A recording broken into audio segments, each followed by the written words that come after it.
နေ့စဉ်များလို့မင်္ဂလာပါဒီနေ့ကျွန်တော်လက်ချောင်းလေ့ကျင့်ခန်းလေးပေါ့နော်လက်ချောင်းလေ့ကျင့်ခန်းလေးတစ်ခုပြောပြပေးချင်ပါတယ်အဲ့ဒါကတော့ကျွန်တော်ဂျိုးပေါ်မှာစပြီးလေ့ကျင့်ပါမယ်နော်လက်ညှိုးလက်ကလေးလက်တကြွယ်လက်တန်းနော်ကျုပ်ဒီလေးချောင်းလုံးကိုကျွန်တော်သုံးမယ်လက်ကလေးနဲ့လက်တကြွယ်နဲ့ကတ်ထားတဲ့ finger ပုံစံပေါ့နော်ဒီဥစ္စာဒီပုံစံကျွန်တော်သုံးမယ်အဲ့တော့ဘလို့စပြီးတော့ကျွန်တော်တီးမလဲဆိုတော့ပထမဆုံးကျွန်တော်တို့ဘိုးတဘိုးလုံးမှာ၄ပိုင်းပိုင်းလိုက်တာပေါ့နော်၄ပိုင်းပိုင်းပြီးတော့ကျွန်တော်တို့က note တစ်လုံးကိုတစ်ပိုင်းပေါ့နော်ဒီမှာ note တစ်လုံးကိုတစ်ပိုင်းနှုံနဲ့အဲ့လိုခံမှန်းပြီးတော့တီးမယ်ပေါ့နော်ဒီလိုမျိုးဘိုးတဘိုးလုံးเนาะအဲ့တော့ဘလို့ဖြစ်သွားမလဲကျွန်တော်ဖြည်းဖြည်းချင်းတီးပြမယ်ပထမဆုံး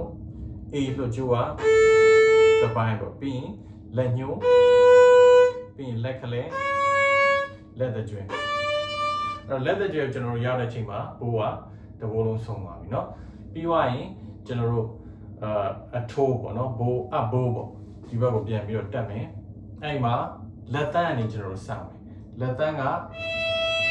လေးပုံတစ်ပုံပေါ့လက်တကြွယ်လက်ကလေးလက်ညှိုးဆိုတာပြီးသွားပြီဒါတစ်ခေါက်ပေါ့เนาะကျွန်တော်ပြန်ကြည့်ပြမယ် down bow ပေါ့เนาะဒီbow down bow က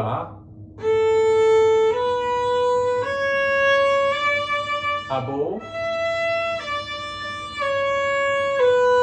เนาะတစ်ခေါက်ပြန်ကြည့်မယ်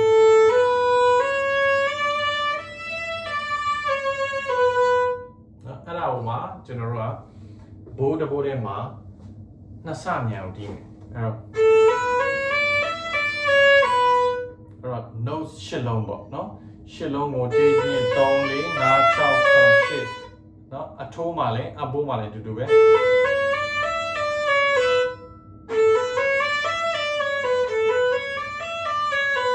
့လိုမျိုးတီးတဲ့အခါမှာတကူတတိထားမှာကျွန်တော်တို့ဒီဘယ်ဘက်လက်ကလက်ချောင်းတွေကဒီလိုမျိုးပေါ့ tap လောက်တာပေါ့နော်ဒီလိုမျိုးပေါက်ပြီးတော့နည်းနည်းလေးအားဆိုင်ပြီးတော့တီးမယ်ဒီကလက်ချောင်းရဲ့ဟိုလက်ချောင်းတန်လာမေးချင်တာပေါ့နော်အဲ့ခါကျတော့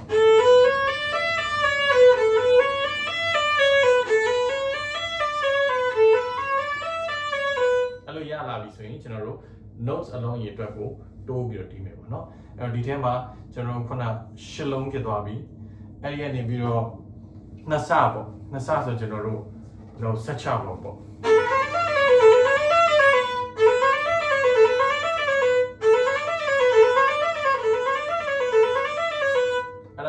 16လုံးကိုနှစ်ဆဆိုရင်32လုံးဆိုတော့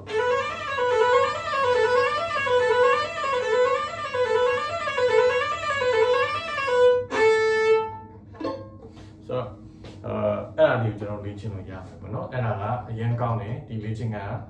warm up ပေါ့နော် warm up ပြင်လည်းတုံးရတယ်ဒီကအရင်ရိုးရှင်းရှင်းလေးနဲ့မှတ်မိလို့လွယ်ပြီးတော့အရင်ထိရောက်တဲ့လေ့ကျင့်ခန်းဖြစ်ပါတယ်နော်ကျေးဇူးပါ